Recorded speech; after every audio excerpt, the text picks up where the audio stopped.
that, you made that, that you made that, that you made that. Silent Hill TDS, J. Leo, Hitchhikers. Check.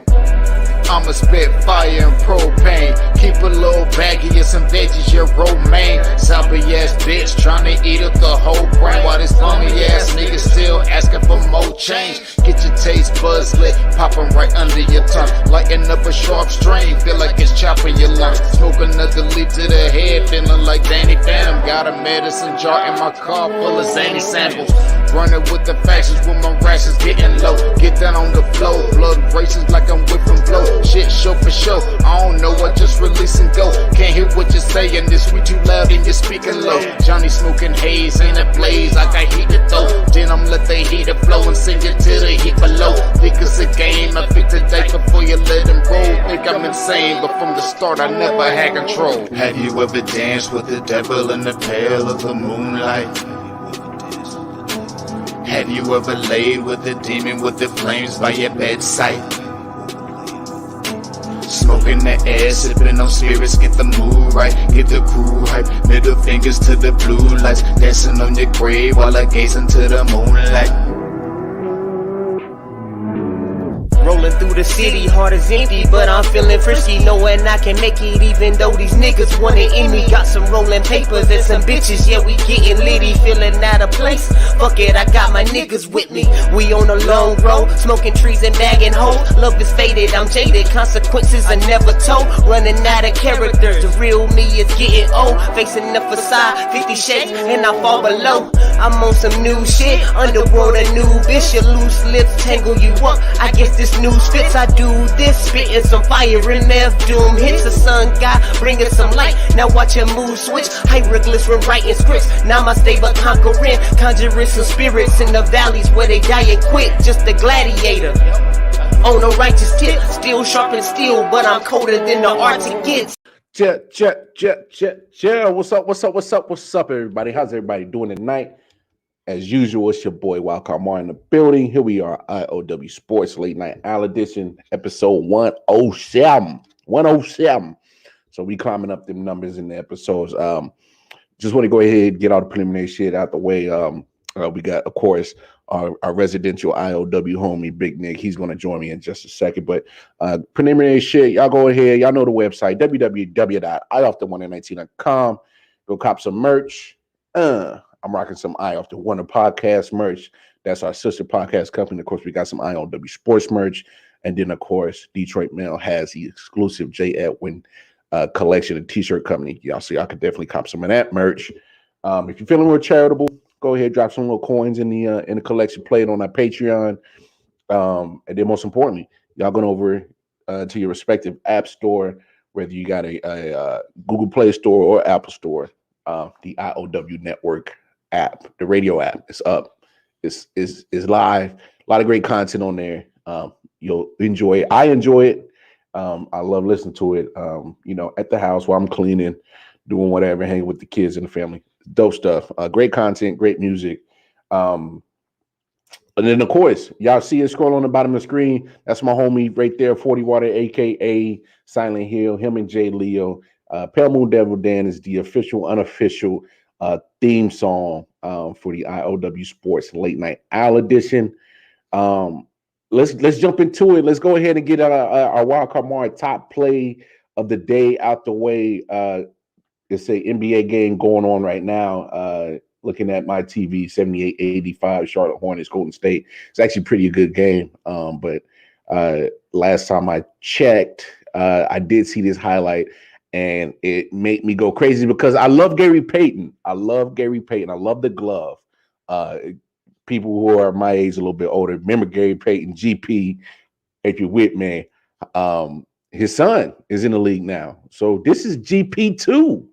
GP2, Gary Payton 2. Check out what he did against Kelly Oubre, the former Warriors, tonight in that game. Back out to Washington. A little bit strong. Green comes away with the rebound quickly.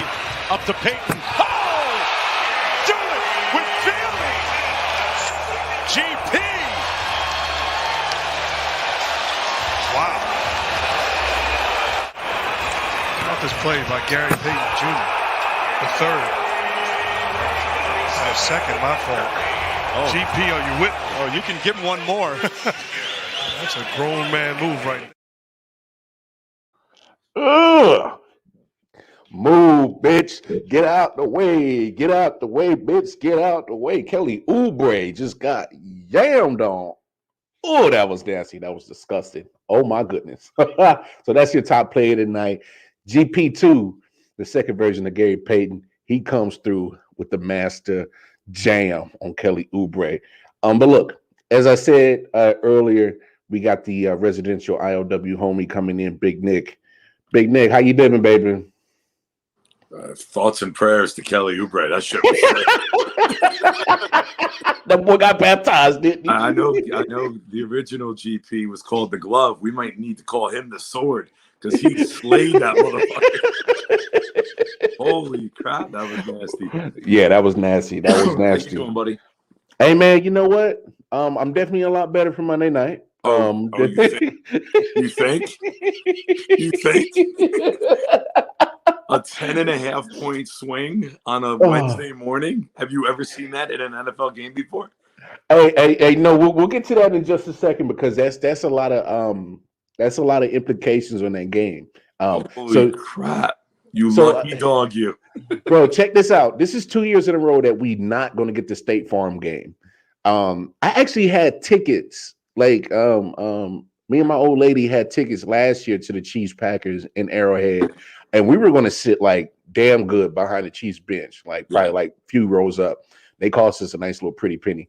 And literally, I was like, I don't think we should go. She goes, why? I was like, well, one, I mean, we're kind of tight on cash because we bought these tickets in advance. And I was like, well, one, we're kind of strapped on cash. Two, I don't know if if I want to spend the money to travel from Carolina to Kansas City, and then eventually probably get stuck because in November it starts getting cold there, so you start seeing snow and shit. Yeah, and then literally the next couple of days happened, and then it was that Chiefs Broncos game where he dislocated his knee and his kneecap got pushed to the side, and that was one of the things I told her. I said, there's no guarantee that either Mahomes or Aaron Rodgers is going to be there. Sure enough, a couple of days later, that shit happened. And I was like, you glad we sold those fucking tickets? It was a good game, but it wasn't the same without Mahomes. Yeah. So a couple of comments. Hey, Stephanie, how you doing? Oh, yes. If you watched last night's show, I did give the Atlanta Braves their props, give them their kudos. Yeah. I'm sure the other 28 teams in the league agree with you, the fans. Thank you for beating the Astros. Oh, my gosh. I mean, let's talk about that real quick because, I mean, I think we talked about it. I literally I'm a big Dusty Baker fan, and so I was kind of stuck in conundrum because I want to root for Dusty Baker, but I refuse to root for the Houston Astros just because those fuckers cheated to get a championship, and they know Baker's it. It's like the good PR face that you bring in, right? Mm-hmm. Like he's the face that you want to have rebuild. Like, Subway, for example, they had that guy Jared who got arrested for pedophilia. Now you bring in Steph Curry, Tom Brady. You're bringing in all these people because you got to change the perception of your organization, and you can see that's what they did. And I love Dusty too. Yeah, but there's no way. And you notice Game 6 at home, you get shut out. What happened? No garbage cans, no buzzer. World Series, you get shut out. What happened? Hey, but here's my biggest gripe about Major League Baseball, how they handled that situation. So you find out that they cheated in 2017, that resulted in a World Series. You really don't punish them. You really don't. At all. Yeah, that's what I'm saying. Punish them at all. They punished the manager, and they punished the manager, and they find it, and that was it. And they asked all the players to come in and tell them what happened, and then you would be free. There would be no punishment to players. And that's what I hated about it, because that's not why only I gladly do the tomahawk chop tonight. That's why I hated the fact that the Astros keep coming up in this World Series conversation. They've been to 3 in the last 5 years, and 1 you got to definitely put an asterisk by it. Yeah, and so it's like I'm watching that whole World Series, and I'm like, man, it's still in my gut saying these bastards is cheating, man. Come on, man. Like, It's like what I say about Barry Bonds, right? mm-hmm. You were great before this. You drafted well for a decade. You were coming up through the ranks as it is. Like, did you really need to do this? Like, you were there already. You were on the precipice of becoming a good team. Now, I don't know, man. Like, listen, I hate cheating, whether it's politics, sports, life, whatever the fuck it is. I Yeah, can't stand cheating. yeah. Cheating is cheating, and it's And it's it. like horrible. It's horrible, man. Look, Nick, I could not help. Just the human nature in me just could not help but think, like, is these bastards still cheating, man? I just couldn't help it. Right? Like, it's in the back of your mind. It's like a relationship, right? One of the people stray. Yeah, All of a sudden, you work it out. You stay together. And now nights when that person goes out alone, or you sit down to watch a game, you're like, are these motherfuckers something up? You know what I mean? You planted the seed with me. You can't get mad at me for thinking it. yeah. It and it's crazy that the Astros continue to find themselves that deep into. But I think it's coming to an end because they're about that core is about to get broken up because they can't pay everybody. So thank goodness for that. They need Mattress Mac to buy the goddamn team. That dude just burns money like it's nothing. And you know what? Here's one thing I didn't think about. Those Astros, that whole organization got lucky as hell last year that COVID hit and they had no fans in the stadium. They got off lucky because they just came off of being found guilty of cheating. Because they were going to get heckled to death. What They I were going say to to get you, heckled to death.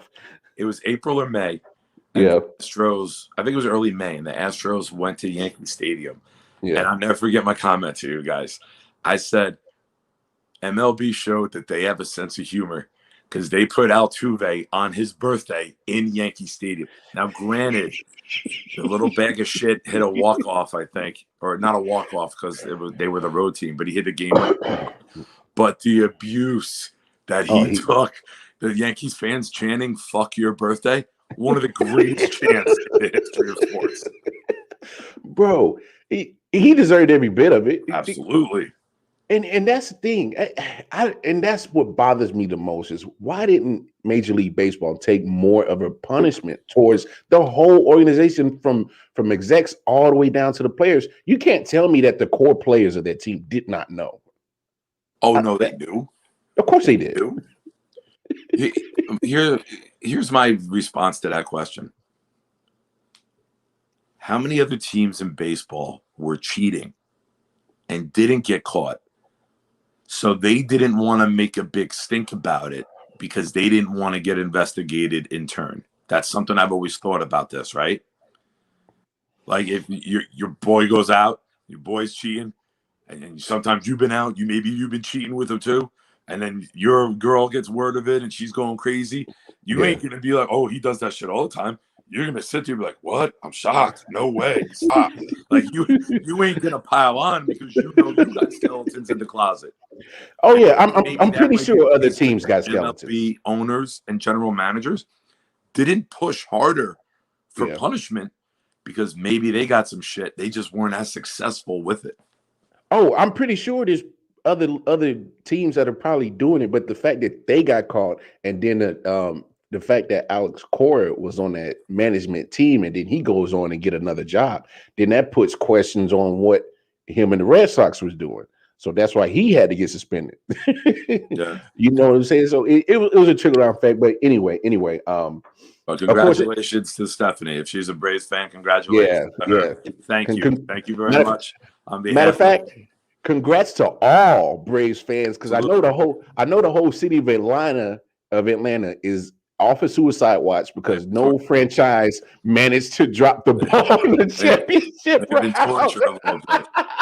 They've been tortured. They've been tortured like hell. Georgia blew a lead. The Falcons blew a lead. Yeah. The Hawks got to look at Trae Young's hair every night. Shit's bad down there. Not the Trae Young hair. Oh, That's my bad. goodness. You can get over 28.3. You can't get over that haircut. Hey, that hair. Hey, tell me he doesn't look like Beaker off of damn Muppets. The hair.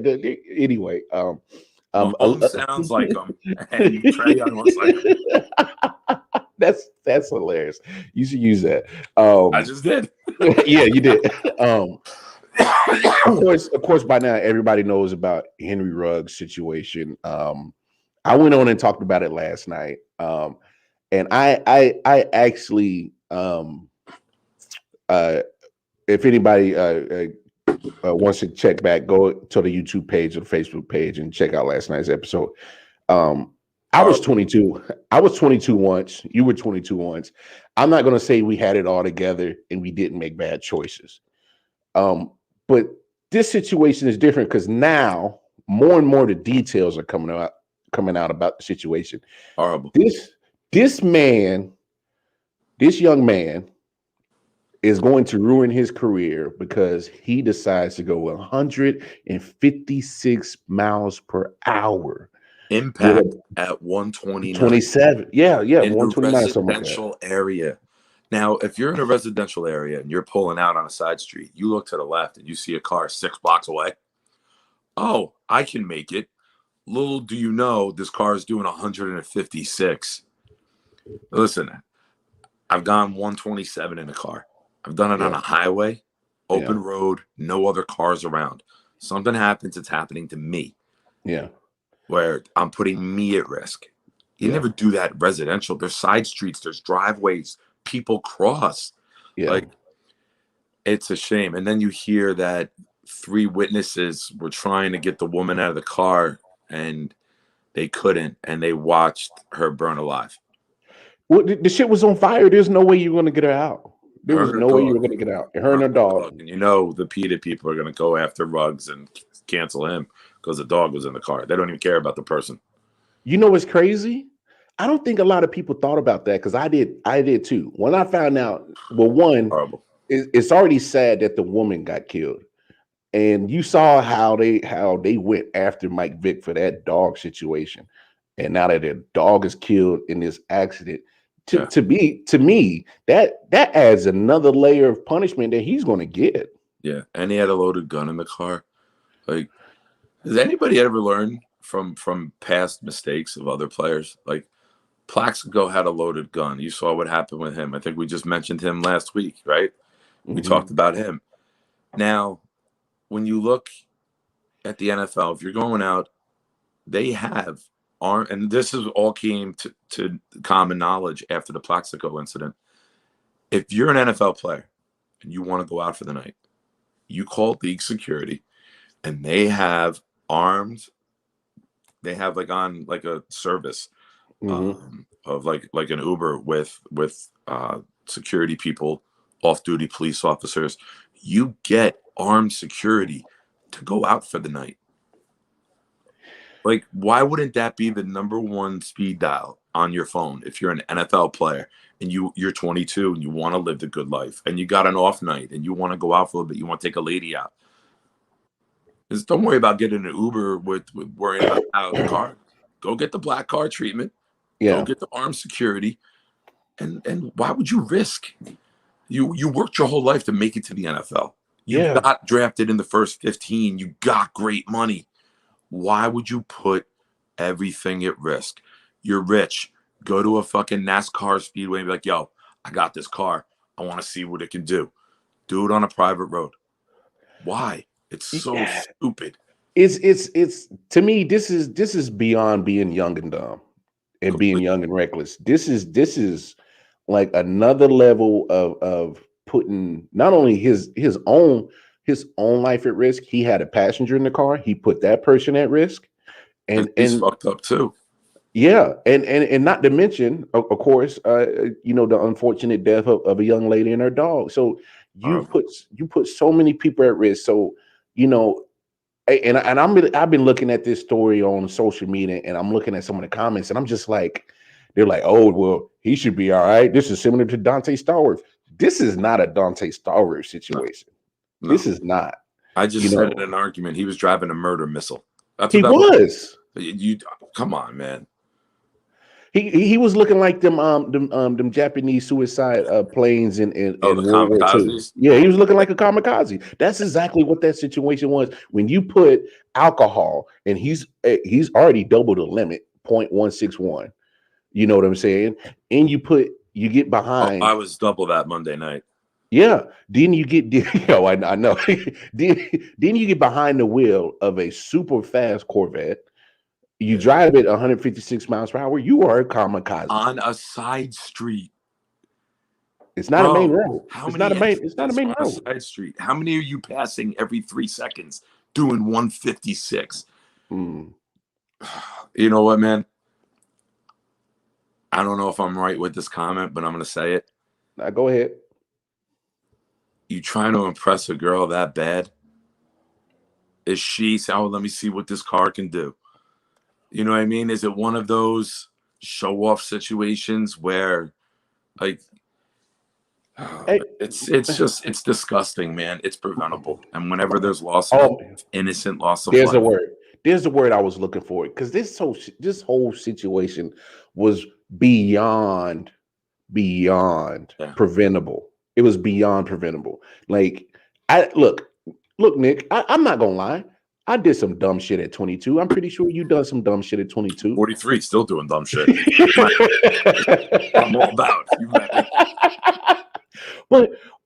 but to be on that level of recklessness, Yeah. I couldn't imagine me doing that at 22, being on that level of I'm recklessness. be real. We've all had drinks. We've all. Yes. Is it right? No. But when you're speeding like that, I mean, I don't know, man. There's people out there, and I just called the guy I got into an argument with, a Ruggs apologist. Like, don't make excuses for the guy. The And guy that's the didn't thing. care who he hurt, what he did. He didn't care. There ain't that much alcohol in the world to make you want to do that unless you have a death wish. No female is worth impressing like that. Like, yo, if that's what you need to be impressed by me, get out, get an Uber, go home. You got your whole, you didn't ruin your life. You ruined your family's life because you're getting sued for everything you fucking got. Everything you made in the NFL up to date is gone. That family's getting paid. Not that it does anything, but it's just another ramification for his bad decision. Her life is fucked up. The girl in the car, people who watch that shit, people who responded to it. There's so many people that had to smell the smells and see the sights it's horrific all around. Awfulness that is so preventable. And why don't these cars have governors on them? Why do you need a car to drive that fast on the street? I've never heard of a black guy owning a Corvette. Let's fucking be real about that. That shit's another different level. That's some strange shit to be add on to it. You know me, I find humor in everything. This, I'm like, a Corvette? Really? It baffles me that this happened. Bad. It is bad, but condolences out to the young lady who perished in the dog. But and I'm not being an apologist for Henry Ruggs for what he did, because he does have to pay for what he did.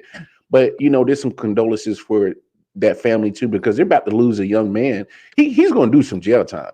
You know what I'm saying? So he's gonna do a lot. Oh yeah, he's going to do some jail time for this. But moving on to a lighter situation. I can't imagine. I know lawyers are scumbags. Somebody will, but man, there ain't enough money in the world to make me take that case to defend that man after that. As a lawyer, I'm like, I don't even know how I can find a way to defend anything that happened. Yeah, I can't get a judge who is strict, because taking sports out of it, sports is fun, right? We love sports. We talk about it. We live it. We watch games. It captivates us. But it's a distraction from life. And this is a life event that, unfortunately, this man is going to be made, I hope, an example of, and get the book thrown at him, because he deserves nothing less than to serve the maximum. Yeah, I can't apologize for his actions. That's pretty disgusting. I agree with you.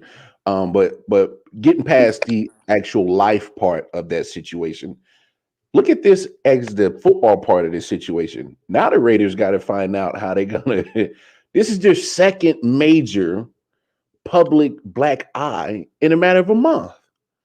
This is your second major black eye in a matter of a month. In your opinion, how does the Raiders bounce back from another one? Number one, I think that somebody said it today online. Deshaun Jackson is a prime candidate. I said that last night. Yeah, candidate for them to sign. Right, Ruggs was a one-trick pony. Yeah, look at it football-wise. I watched 17 minutes today of on the NFL Network. Interrupted the Jets Bengals game I was watching again. Not gonna lie, and the head coach was on, and I was doing some things during that, and then I sat down to eat, and I watched Carr, his press conference. And I know it's a rival in your division, and I know sports-wise, fanhood with you being the Chiefs, you're not a big on him. He's not somebody you root for. I could care less about him as a player, but as a man and the message he was saying and his point of views on it from life as a dad, all the respect in the world to Carr. I'll see if I can find the link and I'll shoot it to you. Yeah. But you take the football side out of it, and this is also a team that had a major black eye, like you said, and they bounced back strong. They did. So they traveled to the East Coast. I think they got the Giants this week, right? They're coming out here. Yeah, they got New York. So, you get that time on the flight. You got some extra bonding time. It's not like you're all at home. You're on the road together. I expect the Raiders to bond, and I think it would be a really great gesture if they came out with some sort of symbol or decal to show respect to the woman that was lost. Yeah, to that family. Like if they come up with like her initials or something and wear that the rest of the season to show we don't support him. Our condolences go to you because you're the victim here, not Ruggs. Yeah. But I mean, there's definitely definitely change of offensive game plan that they're going to have to change until they get that situation fixed. But moving on to Henry Ruggs situation, there's a situation in Cleveland, man. I think we got to discuss. You got, I know, right? You got Odell Beckham Jr. Senior, Pops. Oh, but wait! You don't say junior and senior. It's just Odell Beckham Senior. Yeah, you got Odell Beckham Senior. Going out of his way to compile some tapes. And matter of fact, I got the tape right here, so we'll take a couple of look at it of the situation that Odell Beckham Sr. has dropped. And we'll just kind of take a look because he's trying to make a point that the talent of Odell Beckham Jr. is not getting used properly with Baker Mayfield at quarterback. Well, that's something we've discussed, right? That's something that has been obvious to a lot of people, that Mayfield can't make these throws. But I will say this. We now see where Beckham Jr. gets his craziness from, because this shit shouldn't be done, man. Your kid's a professional athlete. Stop trying to be Lamar. Stop trying to be Ball's dad. Just let your kid be a player. He's a grown man. And I get it, but I totally get your point right there. And this is one thing that kind of drives me crazy with professional athletes and their family getting involved with the media, because sometimes it's like you can easily cause a strain in a locker room. But it did. It definitely did. But I mean, taking that point out, Odell Senior, he got a couple of points right here where 100%. You can see 100%. You can see some plays where it's like, yo, Odell is wide open, and it's like, is he not seeing him? Is he not throwing it to him? Like right here, he got the corner beat. You got to get that ball to him, and he's late on it. And he's late. Let me ask you something. You throw me a lot of questions. I like to throw some back to you. Yeah, go ahead. Is there any way in hell this is posted without Junior knowing about it ahead of time? Oh, he knew about it 100%. Okay. He knew about it 100% Agreed. because there's no way in hell that I'm gonna sit there and not know about a plan that my dad has to support me, and I'm pretty sure that family's close enough that they're going to support each other to the end of the earth. But knowing the fact that this is going to cause huge backlash to what the situation is going on in Cleveland, you got a disgruntled wide receiver. He's disgruntled. I don't care how you slice it. He's disgruntled as hell. He wants out. Matter of fact, the Browns have already let him excuse him for practice. They're probably not going to let him play against Cincinnati this week because, and I think that move is they're probably going to release him. Give me my pick for tomorrow. Bengals already. Lock it in. They're going to release him, but they still owe him $8 million. But you had the trade deadline. Couldn't you have worked something out where you take a hit of the $8 million? Like, I know in other sports you could do that, like baseball, but I don't know. Von Miller's getting we'll pay $5 million for the rest of the year. Von Miller's getting paid $9 million from Denver to play with the Rams. It can happen. Yeah, but somebody wanted Von Miller. Yes, but here's the thing, and to go back to that question that you just asked me, Odell. It was already rumors out there that the Saints were probably they made a run to get him in the trade. But the problem with the Saints is they don't never have the cap room to probably even make that trade, period. Yeah. So I think that's why he ended up staying in Cleveland. I'm pretty sure there was other teams interested, but just like you said, it's that contract. Either you're going to figure it out to get room to put him on the roster, or you just hope that they release him. I think a lot of teams are hoping they release him now. Yeah, because nobody wants to pay him, but nobody wants to take the contract on. The talent and the output the last couple of years don't match the contract. So it was a bad contract by them. And now, I'll be honest with you, good. When you spend money recklessly, I ain't mad if it comes back to bite you, as long as it ain't my team. True. And you just said something right there about the results that you've been getting from Odell and the money that he's paid.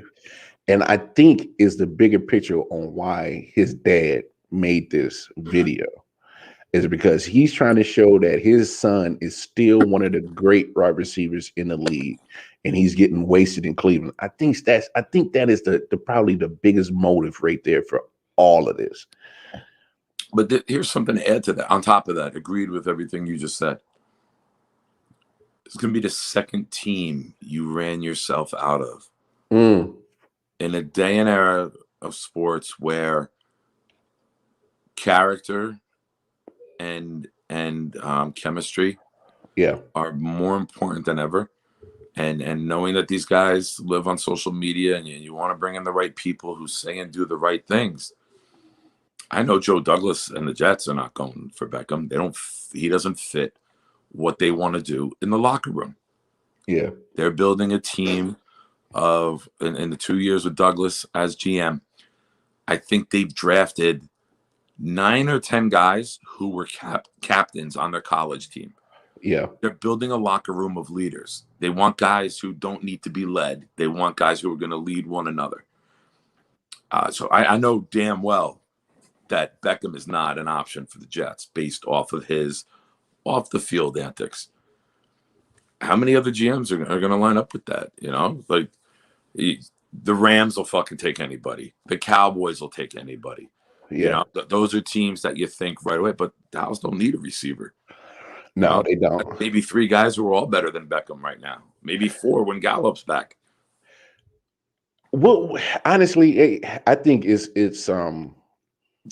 I think there's going to be more information is going to come out on this, because I know I saw a quick clip. Baker Mayfield was pretty much addressing the situation, and he seemed like he wasn't bothered by it. He seemed like it. That's what he says. He seemed kind of surprised that his father leaked it, because he said to a point that me and Odell's father had one-on-one conversations, man to man, and I didn't see this coming, but it's out there now. Let me ask you something based off that. Do you think, how do I say this? Odell maybe went to the front office and said, listen, hey, I'm not happy here. I want to trade. And they were like, we ain't going to trade you. No. And do you think that him and his father got together and be like, listen, I went to them, Dad. They don't want to trade. Why don't we put some shit out there? Let it come from you, and it ain't me. You know what I'm saying? Like this was like plotted and planned. And Oh, that's definitely plausible because I think some of the trade rumors about Odell wanting out, they've been there for a minute. and where They've there's been there. smoke, there's fire, right? Where Oh do yeah, rumors come always, from? Rumors come always, from people talking a lot. always. So I wouldn't doubt that he went up to the front office and was like, "Hey, it's not working. Get me out." And they probably responded was like, "No, bro, we not trading you." Yeah. And and now he's trying to find a way out. He's trying to force his way out by any means necessary at this point, because there's no way. And this is go back to your statement about chemistry in the locker room and character and stuff like this. When you see a player do stuff like this to force his way out, as another player on another team, I would question my front office if you bring him in. I would. I would have to. Trend, right? It's the when your dad posts videos of your team's quarterback on social media, red flag, red flag, red flag, red flag. Oh, there's red flags all over this. Oh man, there ain't enough to. I take up the whole hour if I had to say how many red flags this brings up. But look, it's undeniable. Odell Beckham still has talent. I think he could still contribute to a team. But it's at this point where, like, do you even want to deal with this shit? The risk isn't worth the reward. That's it. That's why nobody made the move. That's why Cleveland stuck with him, because the risk of what he could do to your life. I've said this for years. He is. I don't like using the term cancer. Yeah. He's a human anchor.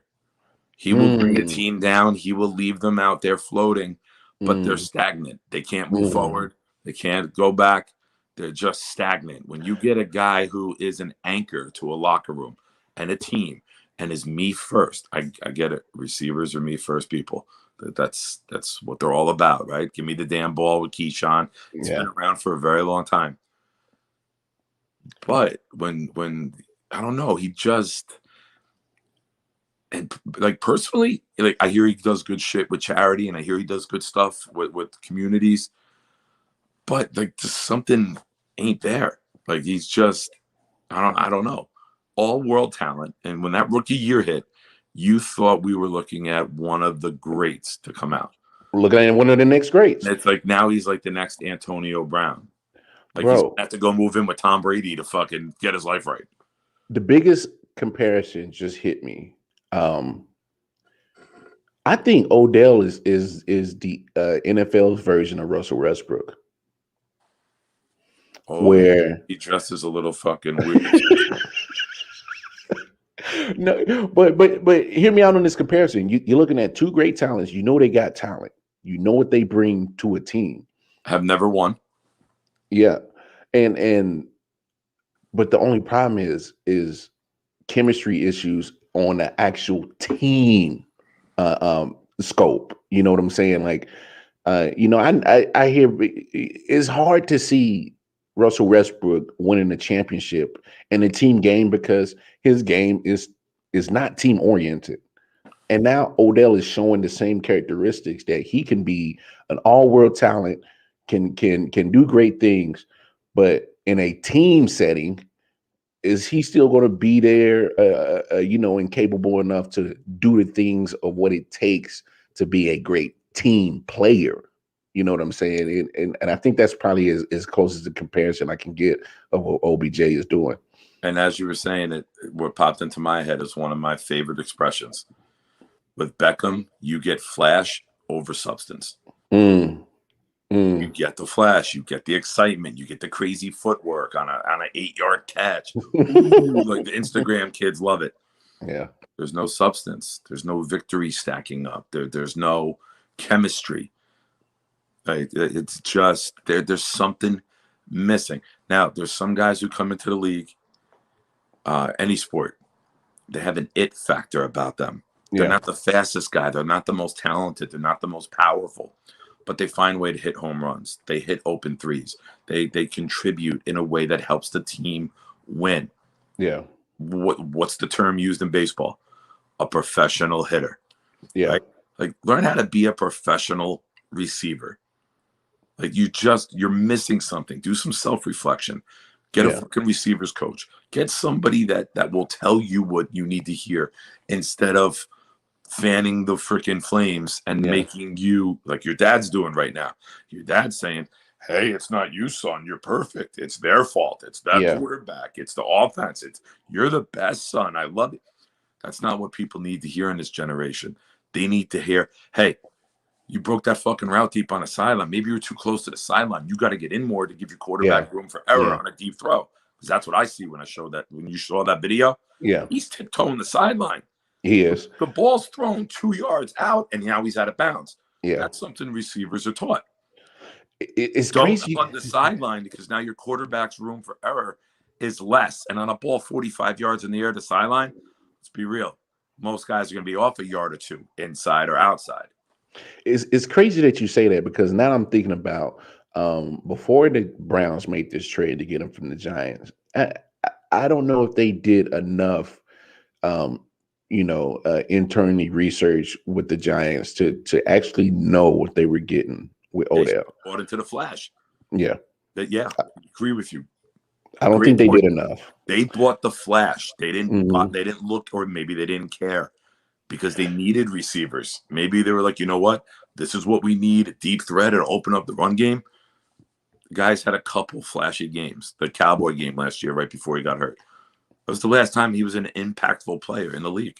Whew, been a minute. It's been a minute. And to your credit on that point, and for the statement that you just said, maybe Odell, before him and his pops, cooked up this little video, maybe they should have looked at all them clips and be like, well, what could I have done better as a receiver? You know what I'm saying? Like the family to do that based off of just events. Yeah, but that's one thing I question the Browns making that trade, because it was no secret on how that philosophy of how the offense was going to run. It was going to be run heavy. It was going to be based as a receiver. You're going to get majority of your production off of bootlegs, play action, but that is necessary for the run to happen first. Yeah. So I don't know if Odell had a no trade clause before that trade went down. I don't know if he had any say so to nix that trade. But when you go into a situation, whether he had control over it or not, now that you're there, now that you're in Cleveland, you're going to have to do some self-reflecting. You're going to have to turn down your ego. Yeah. You're going to have to turn down your pride. And you're going to be like, what can I personally do to make this offense better, just based off the information I know of how this offense is going to run? It starts with Nick Chubb and Kareem Hunt. There was no surprise there. Correct. You know what I'm saying? What's the main thing you always hear coaches say about talent? We need you to buy in. Teams become successful when players buy in what they're doing. Facts. They're a run, they're play action, they're an opportunistic passing team. It's very rare he has a 400-yard game or close to it like he did against the Chargers. That's the anomaly, right? Yeah. Like, that's not the norm for them. So he hasn't bought in. He's worried about himself. And I know I made the Lamar Ball reference earlier. It's like you're just waiting for Beckham's dad to come out with a shoe line now. Like, he's made himself popular. He's made himself 15 minutes. Hey, watch the logo be the catch. Yeah. But I mean, there's no surprise of what he was walking into. If I know it and you know it, I know Odell knows how that offense is going to run. Yeah. So he should have already automatically been like, well, let me practice on my slants some more. Let me practice working on my hitches. Let me practice on my run blocking, because we're definitely going to run the ball. So let me practice that shit. But that would be buying in. That would be buying in. You're right. You're right. That ties together beautifully. You're right. Buying in and being a team player and not a me first guy. I don't think he has it in his genes. I don't think he has it in his obviously bones. Not after Waiting for his mom to fucking go on Twitter. Hey, All she's got to say is like, yeah, and fuck the Rock and Roll Hall of Fame. And then it's like, all right, that's it. He's gone. the crazy part is the Browns still have a chance to make a good run at making it to the playoffs. And do you drop this bomb right in the middle of the season? Yeah. If that doesn't show the most ultimate selfishness act in a team sport, I don't know what it does. And what else do you drop? Anchors. Hey, you got to let them In times go. of turmoil, people reveal their true character. Like I said to my team the other day, man, you reveal me your character more in a loss than you ever will in a victory. And when things are going bad, there's two types of people in this world. There's people that knuckle up. There's people that fight. There's people that figure out how to get shit right. Yeah. And then there's people that flight. They want out. I can't deal with this. I need everyone else to help bring me up to another level. It's your fault I'm failing. It's fight or flight. Yeah. And if you're going to fight, you're going to be a team guy and you're going to build something great. If not, going in there with a machete and you're carving shit up, you're going to destroy that team from the inside out. And here's another piece I just thought about. Probably Odell's ego is definitely it's already shown that it's on 10 right now with this situation with his dad. But look at the fact that he's probably thinking, and I'm pretty sure his people in this camp been in his ear chirping. Look at how the Browns did without him last year. They go to the playoffs. When they break fun. They united. They united. They went 11-5. They got the first playoff win in almost 30 years. In a rout of your biggest rival. Yes. They're doing good things without you. And then now that you're back and healthy, and first of all, he took his time to come back anyway, to start the season. So he's only played 4 games. You know what I'm saying? 4 or 5 games. So it's not like and they lost him. They lost him. Yeah, they're losing with him.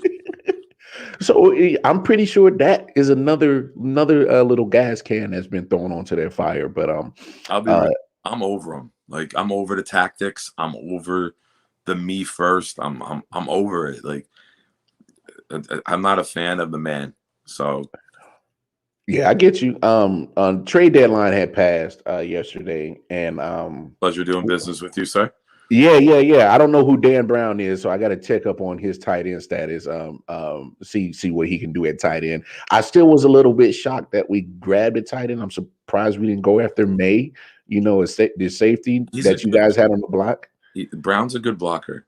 Yeah. And it maybe be a sign of your game plan going forward that you can protect Kelsey a little bit in the pass game, flex him out, and then have a double tight end. Do with that a little more. So it may be a sign of which would be good for you. Run the ball more. Yeah. Shit. You got a good run blocking line. Now you had a run blocking tight end. Like I don't think Dan Brown's caught a pass, but he's a physical guy. So it's probably for that. More than likely, probably so, because I know a lot of Chiefs fans weren't too high about the trade because sentimental values of letting go Duvernay Tardif. I don't even know how to say his name. I'm just calling him LDT, the doc. He's Dr. Guard to me. Bro, I should have sent you the video when he got hurt in one game for the Chiefs and literally self-diagnosed himself. I looked it up. One team I was surprised that did not make a move was the New Orleans Saints. I know they tried. Right, they were in the Beckham talks from what we've heard. Yeah, but not just adding a wide receiver because the news dropped today that Michael Thomas is going to be done for the season. He's another player that I'm starting to put in that class with Odell Beckham that has talent, and maybe he's not showing so much of a, It's Bro, have you ever heard of an ankle injury that takes almost 2 years away of playing? I never heard of an ankle injury taking away that much time. I don't know. He's 2 years just poorly. His agent's got to be furious because he's costing himself a lot. Like he's too good not to play. Like, but what, June to have the foot surgery? He waited a hot minute, but my thing is he missed majority of the season last year because of the ankle. He hasn't played at all this year because of the ankle, and now he's done for the rest of the year. I know we tried rehabbing first, Yeah. Waited to, I believe it was like late June. I don't want to say July, but it was like mid to late June where he Yeah, finally had the foot he surgery. waited a hot minute to Yes. have foot Oh surgery. yeah. A southern hot minute too. Different. It's different heat That down there. boy was slower than molasses to get that surgery, man. Poorly mismanaged. Another me first guy who looks like, and it's a shame because you had Drew Brees, you were lighting up the league. Maybe you don't want to go out there and have your values sucked because you don't like the QB. So you're like, I'm going to find a way to stay off the field. And that's why I think there's more to this than just an ankle injury. There has to be. I never heard of a 2-year ankle injury. I've never heard of it. Never. And I never heard that from a basketball player who used their ankles a lot more than a football player. I never heard it from an actual soccer player having a 2-year ankle injury. I've never heard of a 2-year ankle injury, Nick. This is nuts. It's strange. It'll come out in a book one day. I'm pretty sure, and I'm pretty. It'll be in a book one day. And I'm pretty sure once Michael forces his way out of New Orleans, the news would drop on why he didn't play for those last 2 years. But what really surprised me is you see Jameis goes out. You don't have really a reliable option now at quarterback because Taysom Hill is far from the answer. Ian Book's not the answer. I know Trevor Siemian played, but he's not the answer. They didn't make a move at all at quarterback position. There's rumors that Philip Rivers. I saw that. Philip Rivers said I would make a call. Drew Brees is checking his phone during Sunday Night Football the other night. Oh no, Drew ain't coming back. He getting paid way too much by NBC. He's like, nah, I'm good, man. I'm good. I don't know, man. Like it's you got a championship level defense in a league not very defensive right now. It's a time in a league where it's all offense. You have a defense that I mean, they would have to get a nice upgrade on offense to match to get that far. But I don't know, man. When you have one side of the ball, I don't know how you can't try to go all in on the other side of the ball to match that level. Like that's a Super Bowl defense. Oh, easy. Super Bowl defense. They can cover. They can run in space. They can pass rush. Oh my gosh. They can get quarterback. They made Tom Brady look very pedestrian the other night. Yeah, and you don't get a lot of games that you make Tom Brady look very pedestrian. And they own him in the regular season. They're 3-0 against Brady in the regular season since he went to Tampa Bay. They own him straight against the Bucs. Yes, they own Tampa Bay in the regular season since Tom's got there.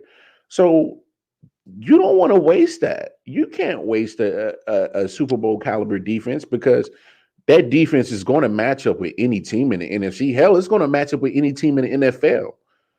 But they're not going to be able to match up against a team in the AFC and get to the Super Bowl because you don't have enough on offense to get you there. That defense is literally going to have to score 2 touchdowns to win a game. You know who I would have called? I would have called the Bills about Trubisky. That's actually not a bad option. That's not a bad option. The Bears to the playoffs twice. Twice. You put him with Sean Payton, I think you could have a really hidden gem there.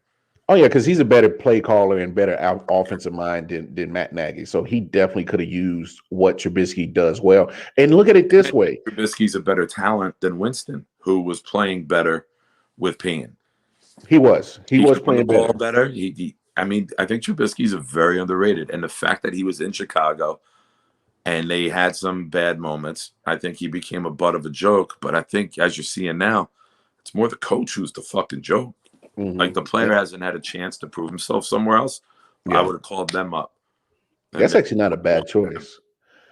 And just to really dive a little bit more into that. So Trubisky, what he did great in Chicago was what? Play action, bootleg. And what do you got in New Orleans? You got 2 running backs now. You got Alvin Kamara. You just added Mark Ingram back, who's going to help take the load off of him. Yes, sir. That's actually a good point right there, Nick. That's a good point right there. Trubisky could have ran that offense just fine. Good point. Why do you stunned? No. I'm not shocked that you made a good point. I'm more shocked of the name of what you used to make a good point. Yeah, it's because a lot of people wouldn't even thought about using Mitch Trubisky in that type of type of offensive game plan, just because that a lot of jokes and trash been thrown in that man's name because what he did in Chicago.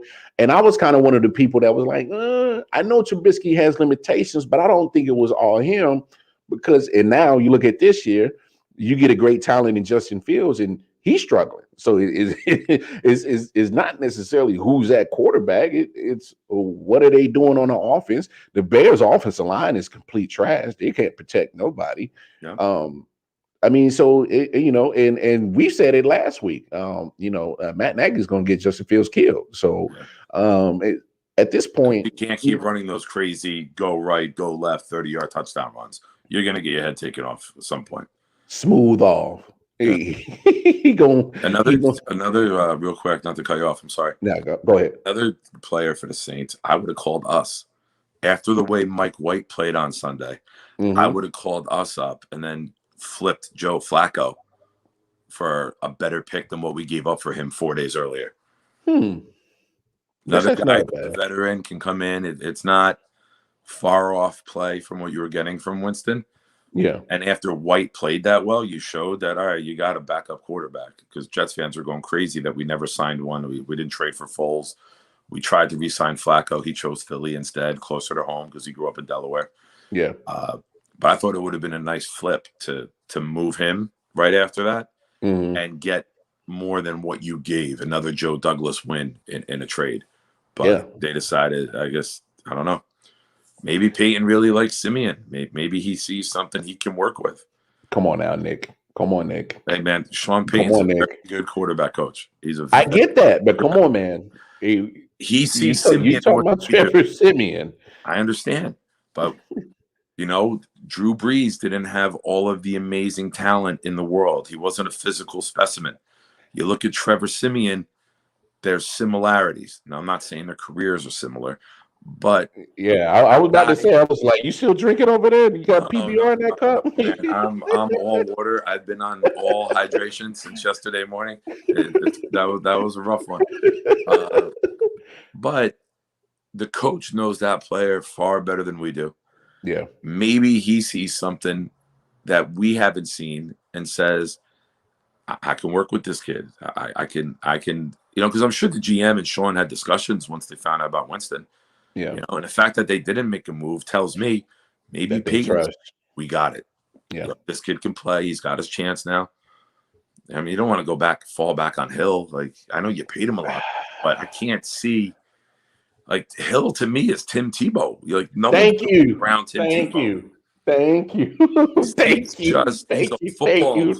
Thank you. Oh my God. If I'm playing street ball, I'm picking him Hill first. But if I'm playing NFL, if I'm sit on the bench. NFL, man, I don't want this man throwing the ball. Bro, thank you. Because I swear I've been the only guy saying that for forever. Because I'm like, Taysom Hill is not it. Right? If he's too methodical, there's no. It's you got to be loose and he's stiff and smooth. Yeah, he's node. I don't see him being a long-term answer. I'm so glad you said that, my guy, because I can't stand Taysom Hill. I don't get it. I don't get it. It's like he's got pictures of Sean Payton in a bar like Urban Meyer. Coach, he got some blackmail, dog. He was like, motherfucker, you want this shit to show up in the email? Yeah. I'm gonna get your ass. No, but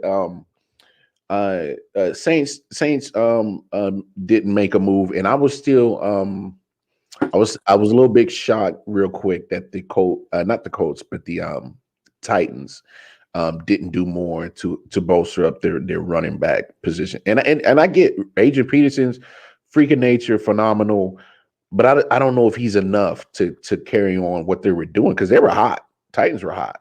And then you lose your bell cow. So I don't know if they did enough there at running back position. So I mean, if this is 2014 and you got Julio Jones and Adrian Peterson on the same team, you're fucking excited. But, all-star team. Yeah, it's at a point now where, listen, we know Adrian Peterson is a phenomenal freak of nature. He came back from a torn ACL, 7.5 months? Yeah. He's good for 8 to 10 carries a game, right? He can run between tackles. He's physical enough. He's still agile. You know, you're not going to give him the ball 28 times like you're doing to Henry. Yeah. You're going to have to put more on the passing game. Oh yeah. Brown had a big game on Sunday, and that game got bigger after Henry went out. It's kind of, and I hate to say this because how much I love and respect Henry, it's almost a good problem to have because it makes the rest of your team evolve. Where you're not putting all your chips in the Derrick Henry pile 28, 33 times a game like we've seen. Now you got to get better with the playbook. Now you got to get better with execution. Now you got to get better separation on routes. You got to make better throws because you don't have that one-of-one to fall back on. So I'm very curious to see what they do. I know they got a tough one with the Rams this week. Oh, that's and Tannen's gonna have to show that speed because this motherfucker may be running for his life. I'm gonna say this Sunday night's game. I'm not going to use that as a marker of what the Titans going to look like in the future because, just like you said, that's a tough matchup to try to figure out a new offense without your bell cow. So I'm not gonna run to the hills and say, "Oh, it's the Titans." You know what I'm saying? So it's a great litmus test. It is. Where are we? Yeah, you're going to get exposed. Like the Rams are going to expose you on both sides of the ball. I think it's a great litmus test to see. Look at that. Even Melvin Wall agrees with you. Hey, what's up, Melvin? Mel, all right, got to check Mel out. Mel got hacked. What's up, buddy? How you doing? No, that's great points though. Anytime, and I think this is kind of what the Chiefs are dealing with because when you rely on one thing so much, and then when other teams force you to find something else, you're either going to struggle or you're going to figure it out. And right now, the Chiefs are struggling. So now the Titans are in a situation where they're like, "Oh shit, Big Beast ain't back there." So who are we? Yeah, who the fuck are we? Our identity. What are we going to be? Yeah, I got you. You know, like what are they going to do? Yeah, it's easy to call, 37 hand toss or 36 power. Like it's easy to call those a trap. It's easy when you got Derrick Henry. Easy. I've been throwing one more analogy out there. Yeah. The Jets offensive coordinator, Mike LaFleur, this week, 36 first downs, tied for third most in franchise history. You watch this man's balls drop as a play caller. Because he didn't call play scare. He wasn't scared of Wilson failing. He wasn't babying anybody. Who gives a shit if Mike White fails, right? Yeah. You got to see that in Tennessee now. You can be like, all right, I'm not going to baby my quarterback. We can't be dimensional. We got to evolve. I got to evolve. Yeah. What do you got? No, that's a good point. And Mel's kind of saying the same thing. Hopefully we can finally get Julio Jones in the end zone now. When he says, is he a Titans fan or is he a fan? No. He's just saying, no, he's a sports fan. He don't root for a certain team. I mean, obviously this is just like everybody's saying right now. This is the point of the year now that you don't have the bell cow is identity. And that's what I said. I'm not going to use this Sunday night's game against a all-star team in the Rams as I'm kind of using it as just like you said, a litmus test to actually see what kind of fight this team is going to have, what kind of potential that further down the line in the season that they can have. But I'm not going to use all this as the 100% book written on the Titans for the rest of the season. I just can't because let me add to that statement that you made. Great point. Yeah. Now, you lose this game 38-13. It's not the end of the world. No. You go in and win this fucking game without Henry. Ooh. Exactly. You go win this game on the road on national television after losing Henry. That's why Mel said we. He said, I got Julio Jones in fantasy, Nick. Then when you say when I didn't hear him start balling. when Melvin says we, he means me and him. Because this man has spent more time on the IR than he spent in the fucking end zone. Great point. They win that game, man. He gets put on notice. Holy shit. On notice. You know how many heads is going to turn if they walk into LA and walk out with a victory? Yeah. My goodness. You might as well hand them motherfuckers the trophy. Yeah, I'm looking for. I think it's a good matchup, and I love the Rams are my Super Bowl pick. Yeah. I love when I get to see them. I love when I get to see them play. I like the coach. I love the quarterback. I'm happy he's finally getting national recognition for how good he is. Yeah. I'm a Cooper Cup guy. Yeah. I know someone said the other day he's Cole Beasley. Cole Beasley's never been on pace to set NFL records. But no, it's going to be an interesting week of NFL football.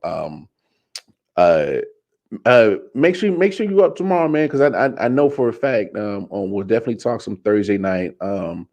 Because I didn't even get a chance to talk about that college football playoff rankings tonight. That shit was that went down with Cincinnati. I got a clip of Joey Galloway not happy about how that shit played out for Cincinnati, but there's some good points in this. Galloway's Ohio State though, isn't he? Or he was just mad press wise, like that was his. No, he was because Joey Galloway was Ohio State guy. Yeah, he is, but I'm just saying he had a good points on why Cincinnati shouldn't be at 6, but I can also see why they put Cincinnati at 6. I kind of see it both ways, but just to play devil advocate, we'll kind of talk about that on the next show. But Mel, last comment before we get out of here. Mel Stubby said the Rams about to open up them butt cheeks on the Titans. Come on, man. I got a joke similar to that. I couldn't get it in before because how serious we were. If Henry Ruggs thought he was a wide receiver before, he's a wide receiver now. He's gonna be a real wide receiver. He ain't playing no fucking tight end, man. He's gonna be loosey goosey. Yo, chill. Hey, and on that note, hey, blame Mel, man. He led me there. Hey, and on that note, the thoughts and views of I.O.W. Sports are not a reflection of us. They are for Nick and Nick only. Can I add one thing before we cut? Yeah. I just want to say to all the Knicks fans who were going fucking ballistic, starting 4-0, the Jets have more wins in November than you do. Calm the fuck down. We'll get into more basketball talk for sure tomorrow. But look, hey Nick, man, always a pleasure talking to you, big homie. Everything's real, man. Go enjoy the rest of your night, and we'll definitely chop it up tomorrow on Thursday's episode for sure. And one more shout out to you. Yeah, Screenshotted it the other night, and I was a few deep. I didn't realize it till the next day when I looked at my camera roll for something else that you got my name on the bottom of the screen now. So much love to you guys, brother. Thank you. Of course. Come on, man. You I.O.W. baby. Come on, man. I love it. Thanks, man. Appreciate you guys. All right, man. Go enjoy the rest of your night. All right, man. We'll talk tomorrow. I'm good. Sure. 4 o'clock. I'll see you then. All right. All right. Peace. All right. So there we have it, folks. Another episode of I.O.W. Sports in the books. Mel probably had one more crazy comment because we're already over 8 minutes, but good night and sweet dreams. Hey, good night, Stephanie. Always a pleasure have you always chiming in and always appreciate the support. Definitely, if you guys haven't checked out Melvin Wall and the Man Down Podcast crew, go check them out on Facebook and YouTube. Like, share, subscribe, hit the notification bell for their Facebook and their YouTube page. Definitely go support them. They've always been a great partner in this podcast world with us. And we've done many collaborations. So definitely go show some love and support to them. Look, it's been real. Great show again. We're 8 minutes over. I don't care. It happens when we get in the mode of talking sports and just enjoying each other's company. You get a little chatty Cathy. It's all good. But look, it's been real. Welcome on. I'm signing off. I will check you guys tomorrow. God willing, we will be here again for episode 108 of the I.O.W. Sports Late Night Island Edition. But definitely check in tomorrow, 4 p.m. Eastern Standard Time. Myself, Detroit Mel, Nick, we will be doing our football picks for week 9 in the NFL. Until then, it's been real. God bless y'all. Peace. Sound like LTD Hurst. Let's get it. Let's go.